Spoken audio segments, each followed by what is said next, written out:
Childcare, the gold standard in babysitting. You have one new client message.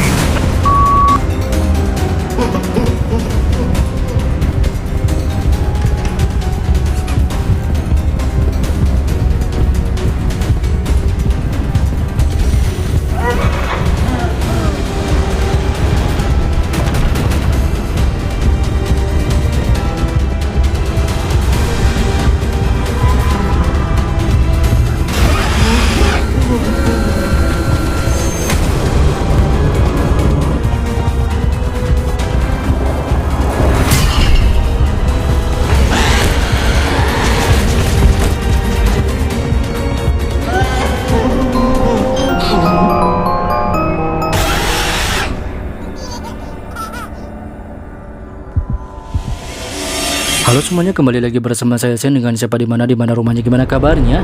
Ada yang rindu sama kelakuan random si bayi botak yang satu ini? Yo, kali ini kita akan sedikit mengulas pembaruan dari game The Baby in Yellow, salah satu game horror underrated bagi pengguna HP Android, dimana pada tanggal 5 September tahun 2024 kemarin ini, tim Terrible menyajikan beberapa aspek pembaruan yang menurut saya cukup menarik untuk dibahas. Apa saja pembaruan dari updatean kali ini? So, jadi tanpa berbesar-besar basa-basi sehingga sungut bobos tiga besabia, inilah updatean terbaru dari game The Baby in Yellow versi APK horror.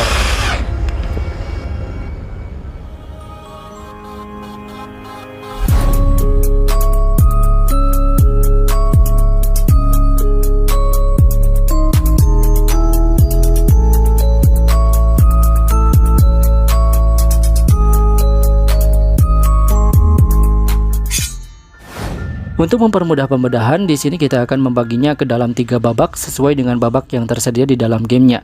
Dan di akhir video nanti, kita akan bahas sesuatu yang paling menarik dari pembaruan kali ini, yaitu alur ceritanya. So, jadi pastikan tonton videonya sampai selesai, oke?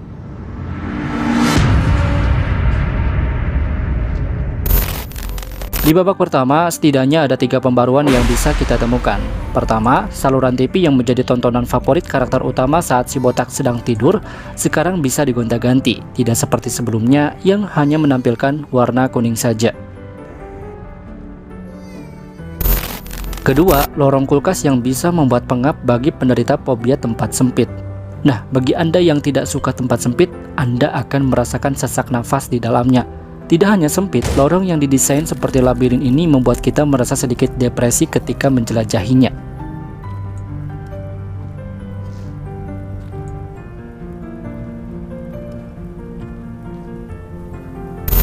Ketiga, wajah dari wujud asli si bayi botak ini kini lebih garang dan mengerikan. Dengan mata merah menyala, gigi tajam seperti duri, dan kerutan wajah yang kini lebih ekspresif menambah damage jumpscare yang tidak main-main.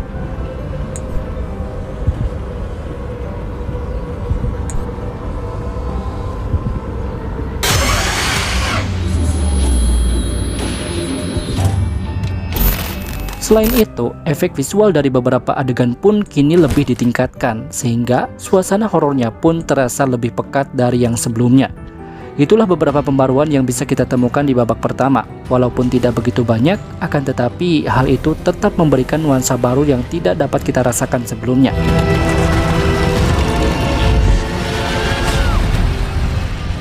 Kemudian kita masuk di babak kedua.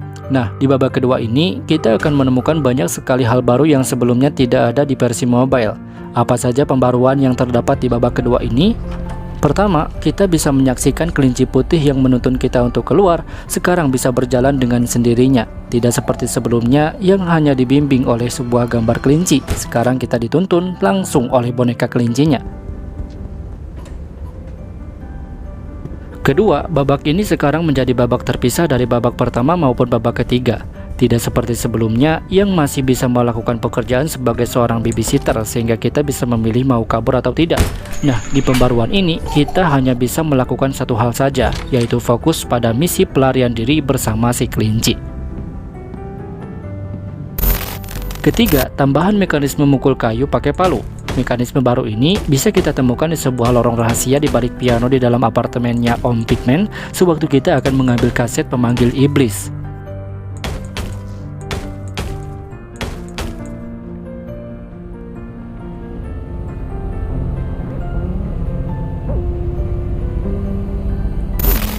Keempat, tata letak baru. Di ruangan pembangkit listrik kita akan melihat tata letak ruangan yang baru dalam tanda kutip versi mobile, karena sebenarnya tata letak ruangan ini telah lama dipakai di versi desktopnya.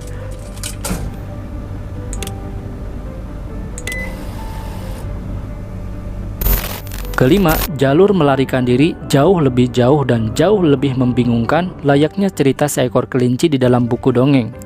Selain daripada itu, kita juga akan menemukan penampakan sang dokter yang meninggalkan jejak simbol aneh, di mana simbol-simbol itu juga menjadi teka-teki baru yang membuat kita mikir keras ketika memainkannya.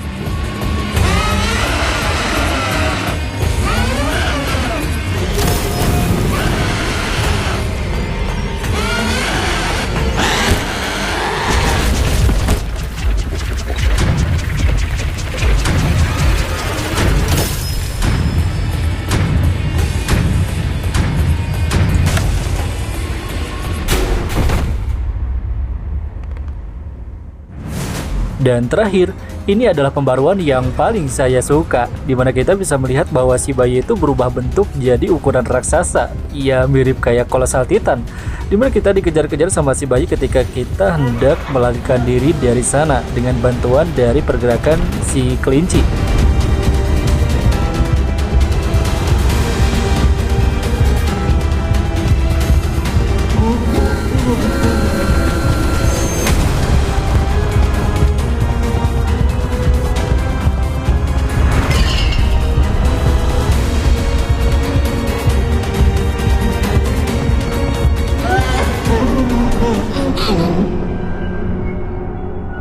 Dan itulah beberapa pembaruan di babak kedua yang akan kita temukan. Untuk babak ketiga, hanya sedikit sekali pembaruan yang akan kita dapatkan. Seingat saya, hanya 2 pembaruan yang dapat kita temukan. Di antaranya adalah menembak si bayi botak dengan meriam untuk membuatnya terstun selama 10 detik sebelum kita menembakkannya ke jurang.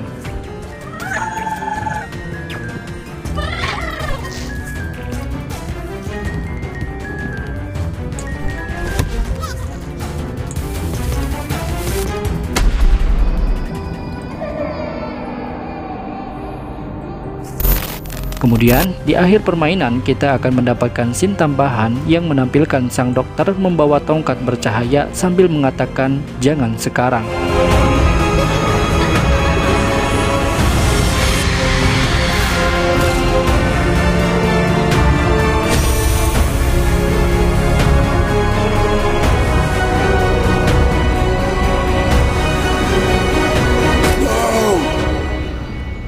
Why did you bring him here?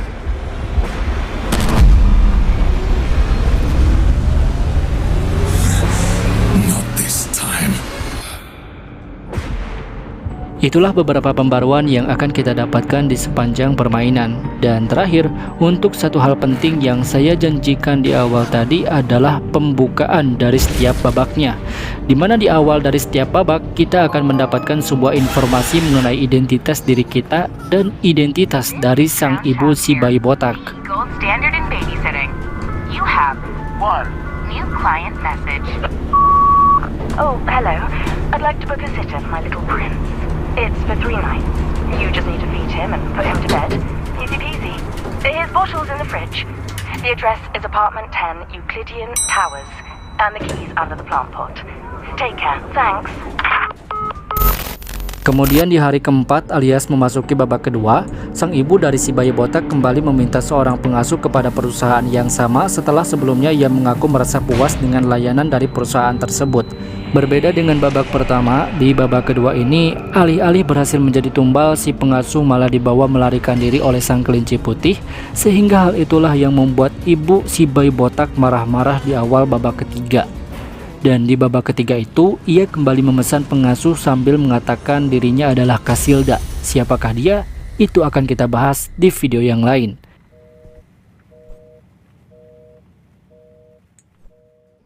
Oke, jadi itu dia beberapa pembaruan game The Baby in Yellow per 5 September tahun 2024 ini. Adapun pembaruan detail kecil tidak saya masukkan ke sini supaya videonya tidak menjadi full spoiler. Sekian dan terima kasih sudah menonton video ini. Semoga bermanfaat and see you guys in the next videos.